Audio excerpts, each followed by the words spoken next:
လူတွေကမိကိုလဲစားစေချင်နေဆိုရင်လဲစားမှုကိုရှင်ပေးပါ give respect get respect give pay get ရသည် respect လဲစားသည်လဲစားမှုဟေးခမညာလဲစားမှုရချင်တယ်ဆိုရင်အရင်လဲစားပါဦးဆိုတော့ဒါလူကြီးတာမိုးဖြစ်ကျွန်တော်လူကြီးကိုကျွန်တော်ရဲ့တာမိုးဟာကျွန်တော်ရဲ့အရှိချင်းမဟုတ်ဘူးကျွန်တော်လည်းပြောတယ်တချို့တွေကအရှိချင်းရှိမှတာမိုးများကြီးရှိမယ်လို့လည်းကိုယုံကြည်ကြတယ်ဆရာကြီးအောင်မတကယ်လို့ဘွဲ့ဒီရမှာမာစတာဘွဲ့ဒီရမှာစာစတိအများကြီးရှိမှအိမ်မှာအများကြီးကတ်နိုင်မှမကတ်နိုင်တဲ့သူငယ်ချင်းများထက်ရွာမှာရှိတဲ့သူငယ်ချင်းတွေကကြောင်းမတက်နိုင်ဘူးသူများထက်ကိုကဘွဲ့ရတဲ့ဟာတွေအများကြီးကတ်လို့ရတဲ့ကြောင့်တန်ဖိုးရှိမယ်လို့ထင်တယ်ဒါပေမဲ့အဲ့ဒီလူကထိုလူကထိုသူတော်လူကလူတွေကိုတန်ဖိုးမထားဘူးပြီးလဲစားမှုမပယ်ဘူးဆိုရင်သူ့ရဲ့တန်ဖိုးက0ပဲလူတယောက်ဘယ်လောက်ပဲအရှိချင်းရှိသူတစ်ပါးကိုလဲစားမှုမပယ်ဘူးဆိုရင်သူ့မှာတန်ဖိုးမရှိဘယ်လောက်ပဲချမ်းသာ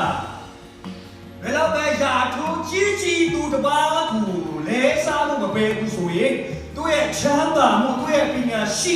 သူ့ရဲ့ယာထိုးတွေကတန်ဖိုးမပယ်ပါဘူးကျွန်တော်ကလူတယောက်တမရလာဝန်ကြီးလာတော့ကျွန်တော်ခေမဆိုင်ဘူးဆိုပါအချင်းမဲနဲ့ပြုတ်တယ်ဆိုပါဆိုကျွန်တော်ကဘယ်လိုလုပ်သူ့ကိုလဲစားနိုင်မှာလဲကျွန်တော်ကဘယ်လိုလုပ်သူ့ကိုထပ်ပြီးတော့မဲပေးချင်ပါလဲကျွန်တော်ရဲ့ခံစားချက်မှာသူဟာ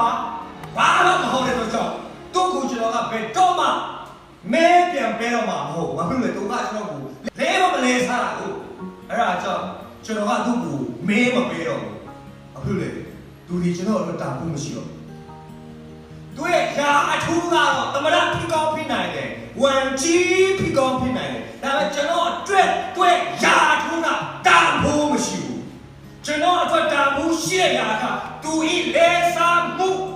ကောင်းဆက်ဆံမှုအဲ့ဒါမရှိဘဲနဲ့ကျွန်တော်ဆက်လက်တွေ့လို့ကိုမဲပေတော့မှာမဟုတ်ဘူးလောကမှာကျွန်တော်မပေးတဲ့ပြန်ရတဲ့ຢာတစ်ခုမှမရှိဘူးယေရှုပေးထားတဲ့ကယ်တင်ခြင်းတော်အလကားရတဲ့ຢာမဟုတ်ဘူးယေရှုကအဖို့ကပေးတယ်ဟာလားအာမင်တခင်ယေရှုကအဖို့ကပေးလို့ခမရတဲ့ကျွန်တော်ကအဘာကလောက်ရှာမလို့ပဲနဲ့လက်ဆောင်တတ်ရနေတာလက်ဆောင်တတ်မဖြစ်ခင်မှာဖယားယေရှုကခမဲတော်အတွက်လုံလောက်တဲ့ခြေနဲ့မှုပေးတယ်ဟာလားကျွန်တော်ကခမဲတော်ကိုလုံလောက်သူ့ရဲ့ခြေနဲ့အောင်ငါတို့မပေးနိုင်ဘူးခမဲတော်ခြေနဲ့အောင်ယေရှုကဘုကပေးပြီးပြီဒါဟာအလကားမဟုတ်ဘူး